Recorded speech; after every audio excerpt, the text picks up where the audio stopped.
Welcome to Photoshop WoW 6.5 Go Hollywood. Today we're going to cover a large variety of layered tips and tricks that can go on top of your album layout layers that can be turned on and off very easily for adjustments later and make for just really quick and easy adjustments. This is just a list of some of the stuff we're going to go over today, and there's going to be even more. Kind of a quick review. Week 1, selection logic, developing your album set. Week 2, custom album layouts, developing presets and pre-designing. Week 3, developing backgrounds, utilizing textures and graphics. Week 4, template album layouts, converting your old custom album layouts to templates so that you can develop a template catalog and build your template catalog so that you always have templates to revert back to that look like custom album layouts. And then we also talked about our add image action using our smart image technology to drop images right into the image nodes within your custom album layouts. Okay, so let's dive right into Photoshop here. Alright, so we recognize this album layout. We've worked on this layout a few times. Last week we finished this album layout with a background by adding a solid color fill layer with the adjustment layers. We used our romance action to grab a texture and drop a texture in.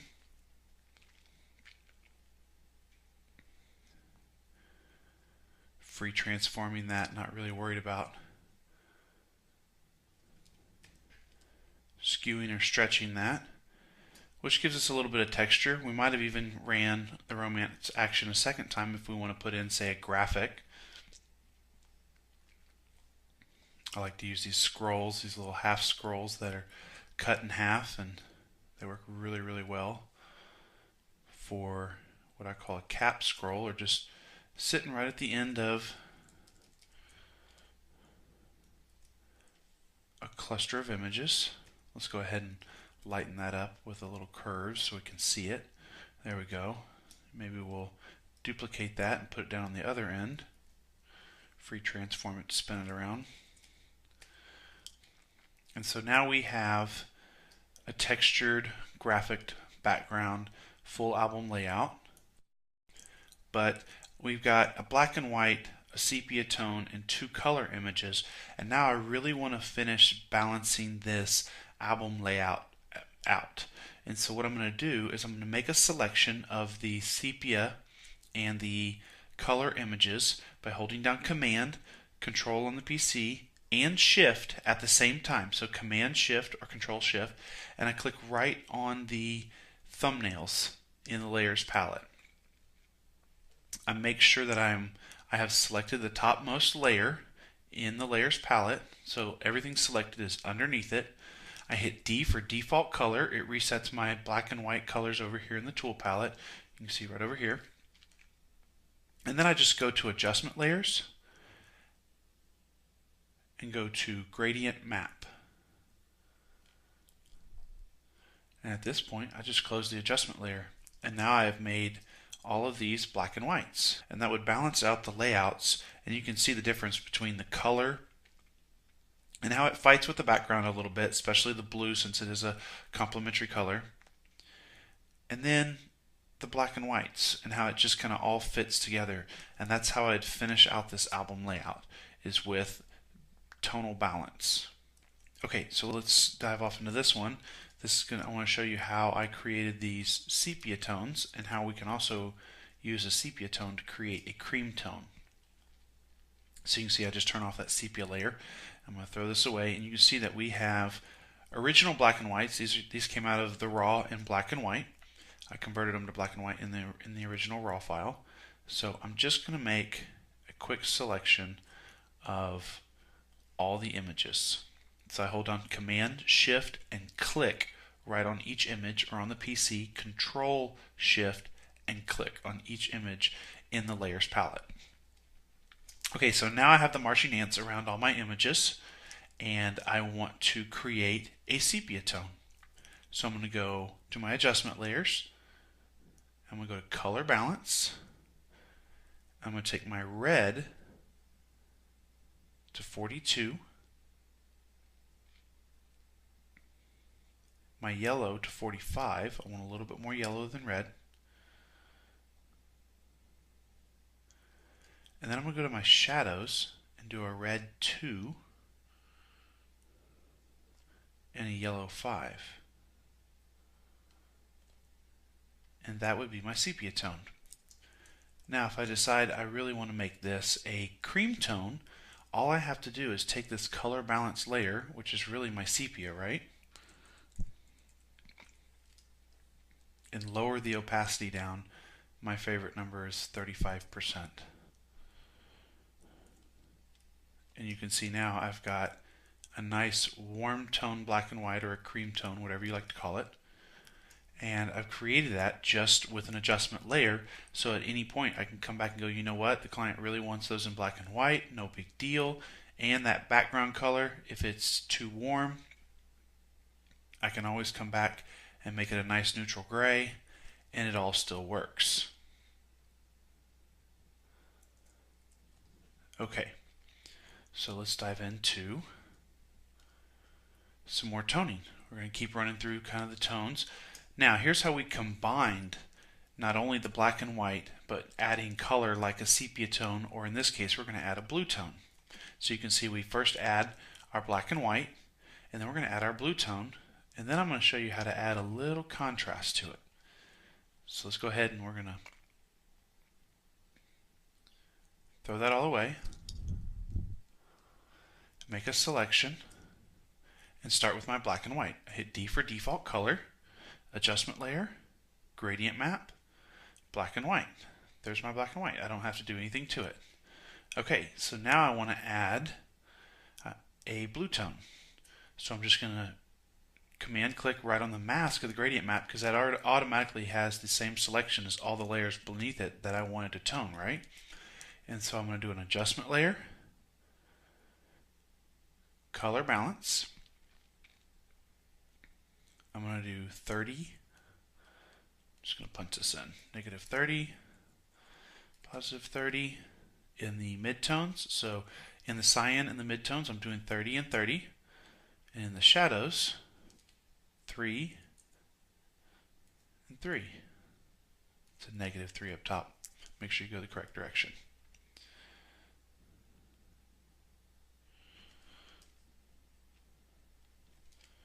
Okay. And now I have a dark blue tone.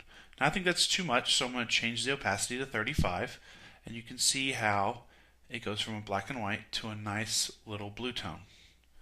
Okay, so now I might want to add just a touch more contrast to this image, and here's how I'm going to do it. I like to put my contrast between my black and white.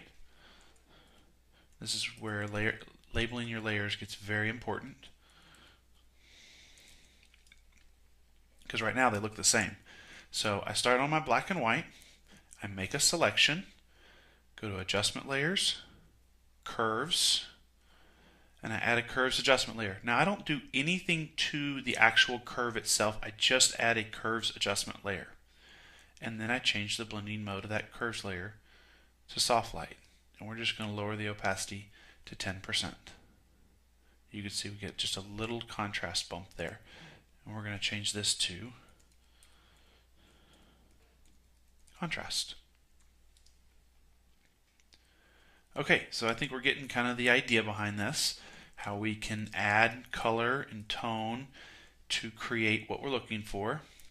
So let's show you how we can write some of this into an action so that you can do this really quickly.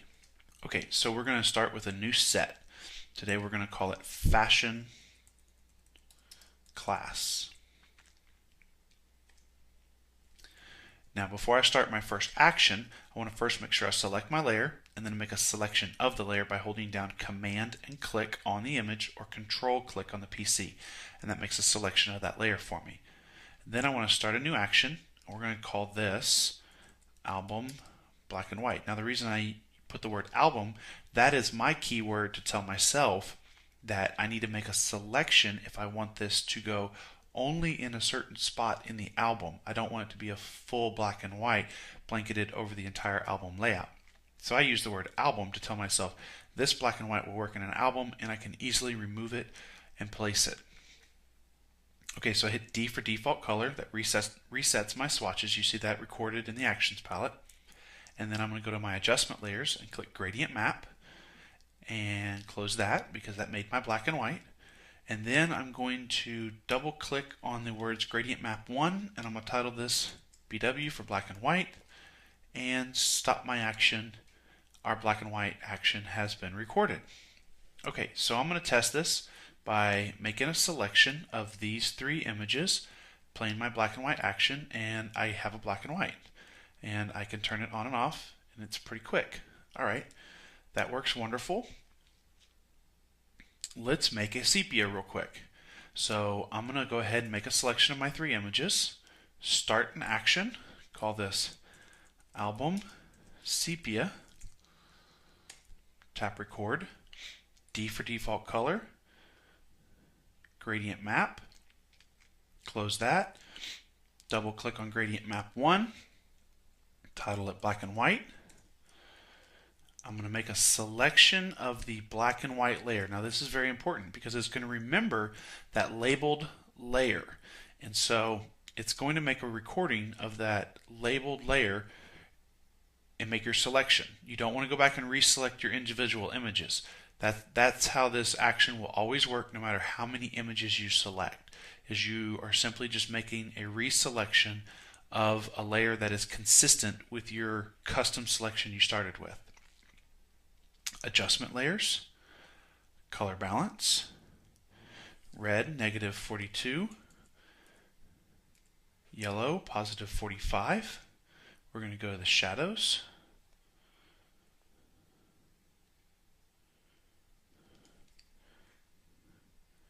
Red 2, -5. Okay, and I got that backwards. It's 42, -45. That gives us our sepia tone. Okay, so I'm going to double click in there and I'm going to title it sepia, S-E-P-I-A. Alright, and then I want to have my contrast layer kind of built in, so I go back and select my black and white layer, make a selection of my black and white layer. I'm going to add a curves adjustment layer. Not going to do anything to the curves layer. I'm going to change the blending mode to soft light. And I'm going to change my opacity of that to 10%. Double click on the curves layer and change to contrast. And press stop. And we are going to double check the sepia tone, make sure it works. So I'll make a selection, press play, and there's my sepia tone. And I can turn my contrast on and off if I want. I can lower the opacity of my sepia to make it a cream tone. Okay, so let's say you like cream tone a lot and you want to go ahead and make this a quick action. Well, instead of rewriting the sepia action all over again just to change the opacity at the end, why don't we drag the sepia action and make a sepia copy. We're going to double click on it and change it to cream tone. And then we will make a selection and we're going to run the action. Okay, so it makes our full sepia here. So the last thing I want to do is I want to go back to record, press record. I'm going to go back to my sepia layer and I'm going to simply lower the opacity down to 35% and stop recording.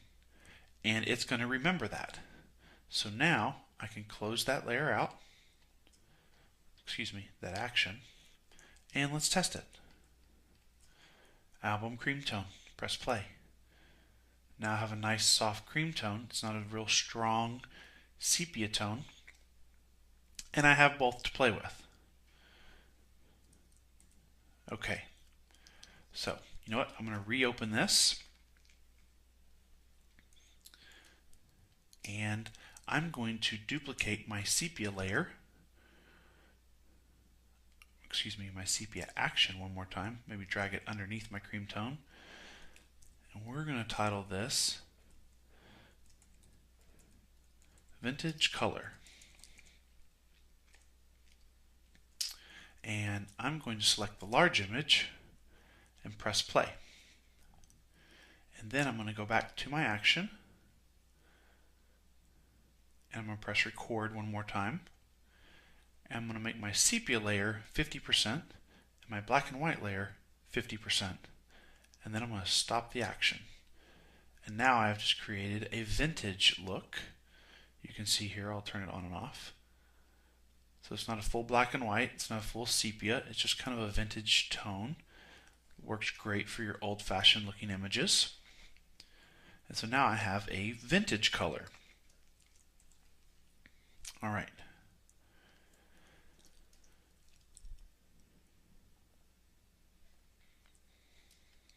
So here's where the black and white can come in really handy. So I'm just going to make a selection of just this one image because I've got 3 black and whites. I sure would like this one to be black and white. I'm just going to press Album Black and White, and now I have my 4 black and whites. Everything balances out nicely. Okay, so we'd finish this album layout just like we did last week. Get us a nice tone. Maybe add a little romance here.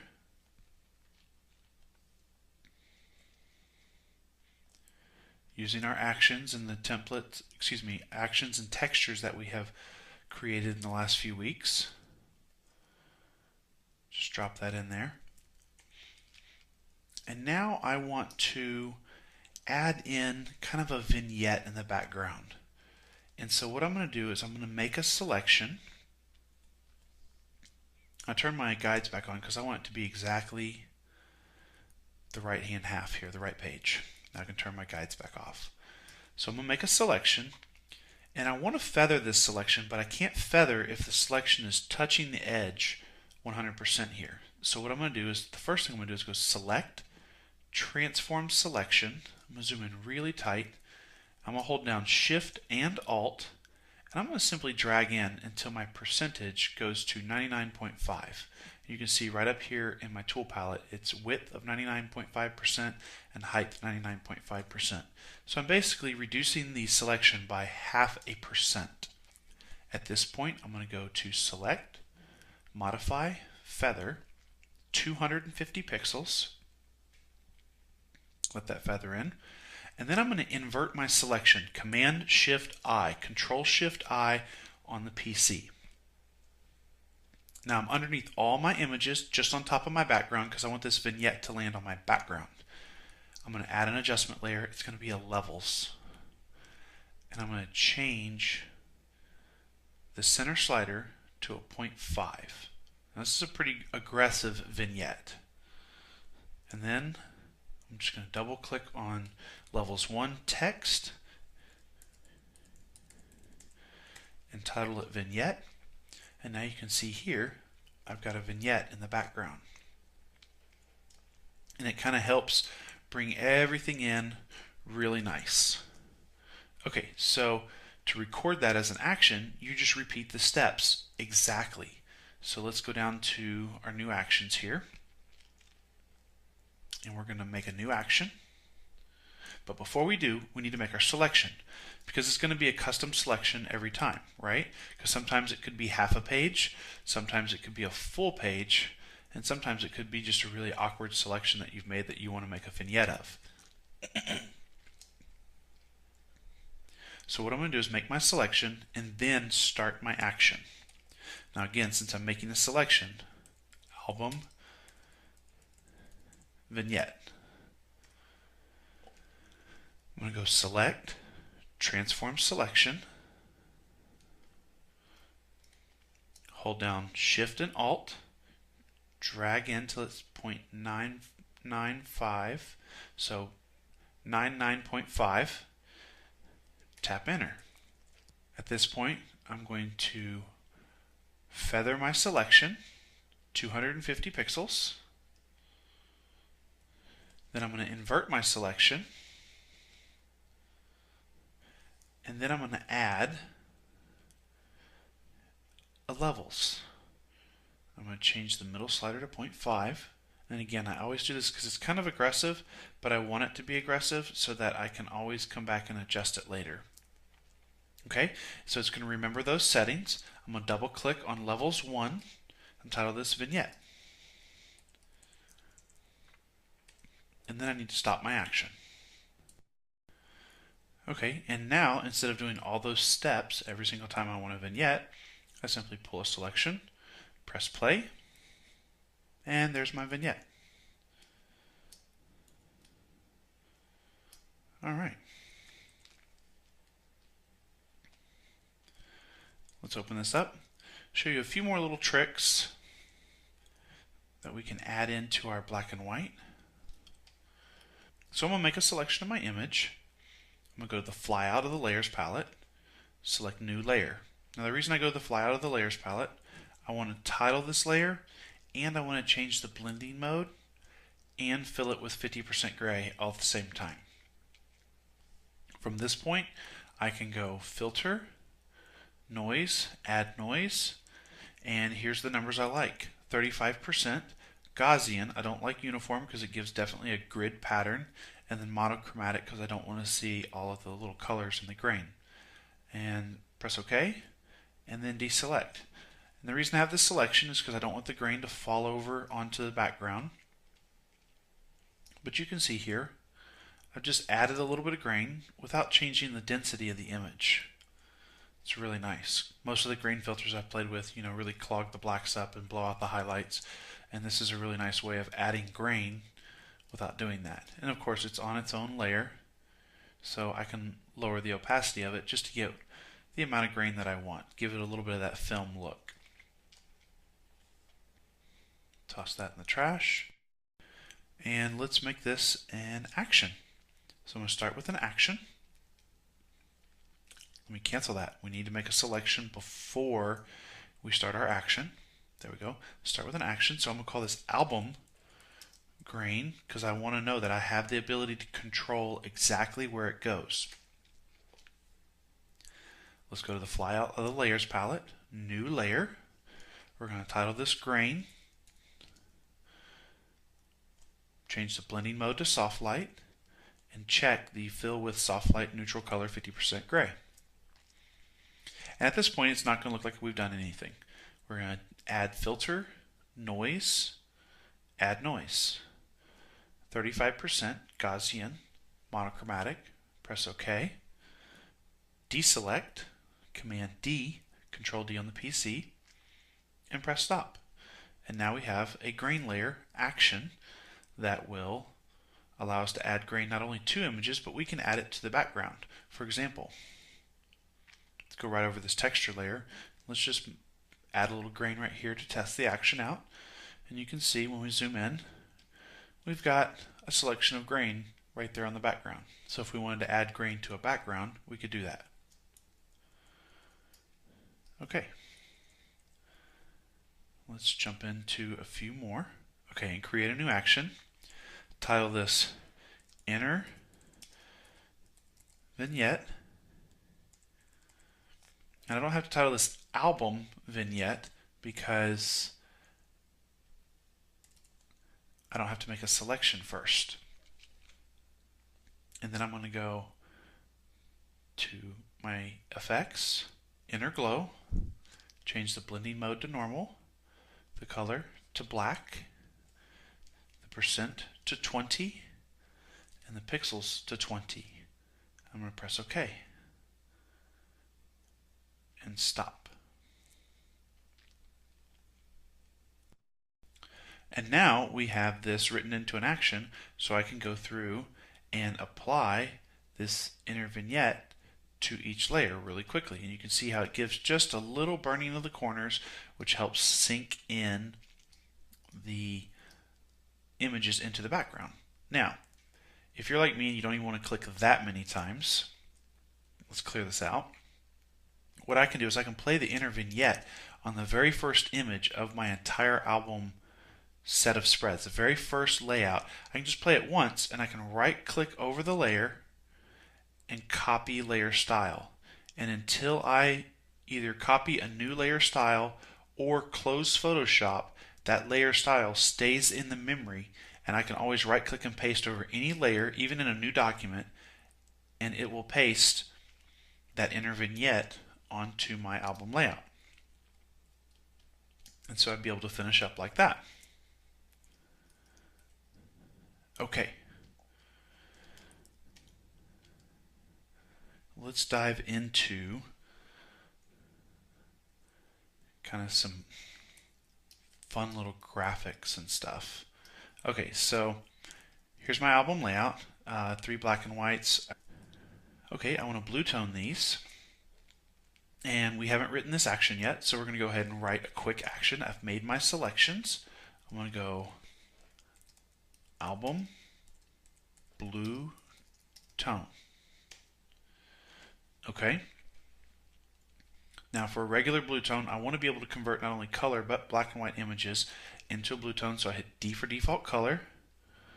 I do a gradient map. That gives me my black and white. Double click on the gradient map, title that black and white. Make a selection of the black and white layer. Go back to my adjustment layers. Color balance. -30, +30 in the blue, so cyan 30, blue 30 in the midtones. Go to my shadows, 3 at the cyan, 3 into the blue. Close that. We're going to title this blue tone and change it to 35%. And then I'm going to make one more selection of the black and white layers, and I select my black and white layer. I'm going to add a curves adjustment layer. I'm not going to do anything to it. Change the blending mode to soft light. Lower the opacity to 10%. Double click on the text curve 1 and change this to contrast.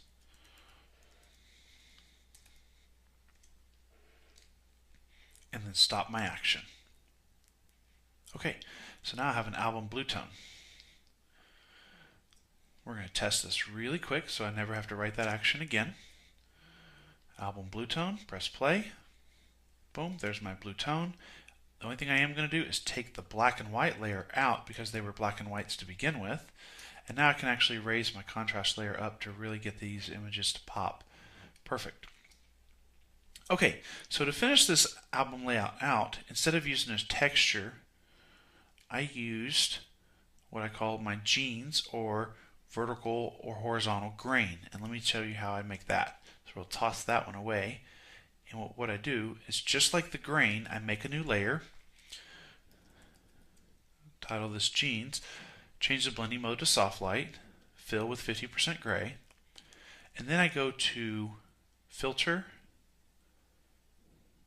texture, grain.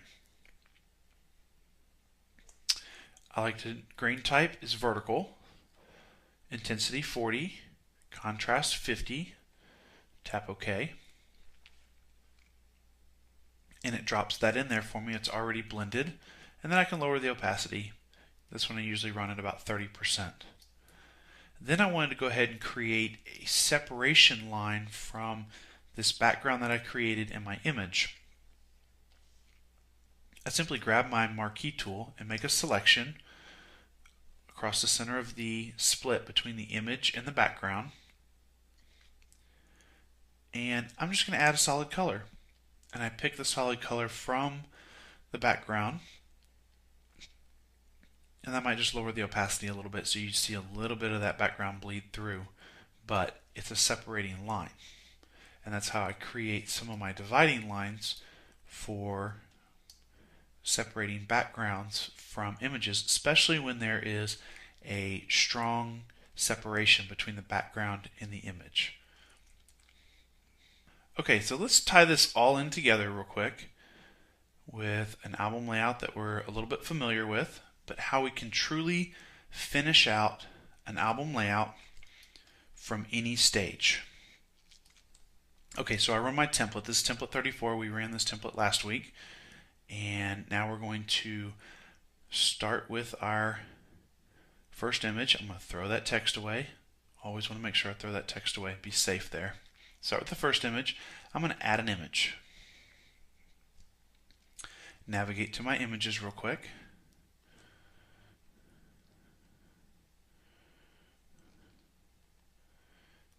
Grab my first image and free transform that to fit in there real quick. And that locks in. Now I'm going to place image 2. This is using the add image that we did last week with the templates, custom template that we might have created the second week. Add image. And you can see you really only have to navigate to your image folder the very first time because it remembers where it's going back to every single time. Let's add the final image here.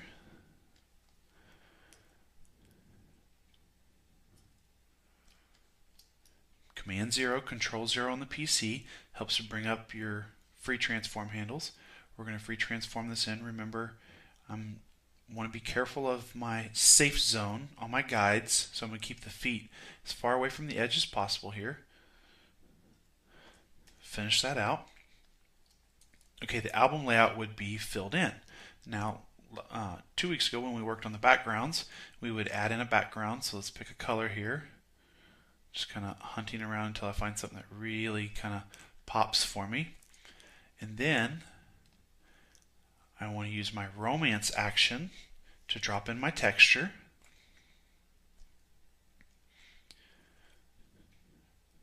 Since I am desaturating the texture, it's going to take on the color of the background.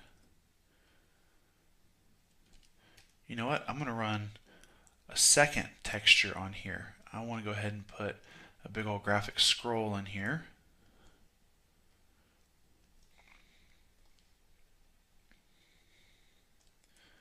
Slide that in here.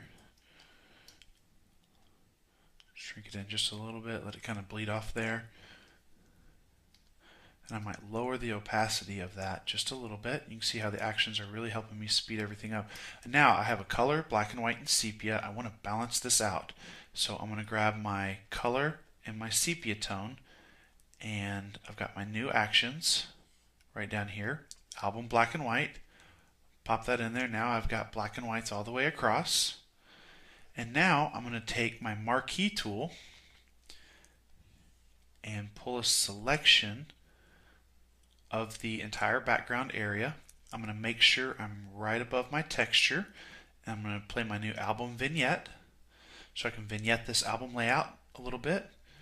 And then with my marquee tool again, I'm going to make a series of lines. So I'm just going to tap that selection over a little bit. And I'm going to start with the darkest color and just go a little darker. And then I'm going to duplicate that. Tap it over, maybe hold down shift, tap to the left twice. And you can see it still looks like just a big line right now. But if I lower the opacity, let's say to 35%, now I've got kind of a bleeding line here. And so I'm using this line as a separation divider because my center line is going to be in the middle of my background.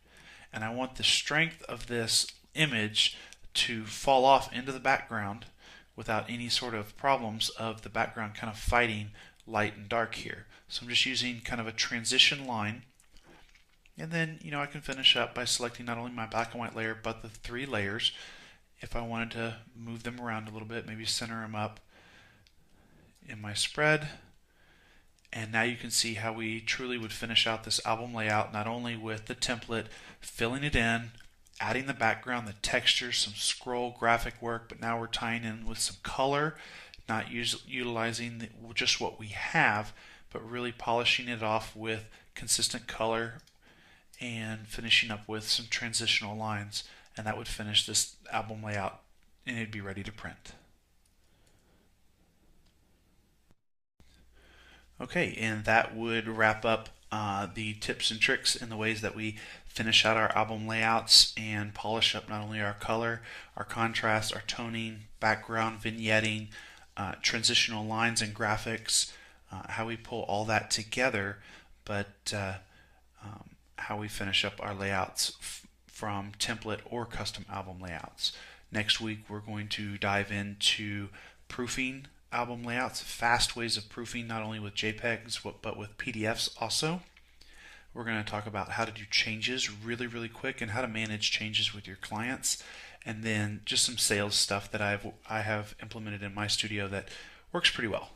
So I appreciate you listening, and that is Photoshop WoW 6.5.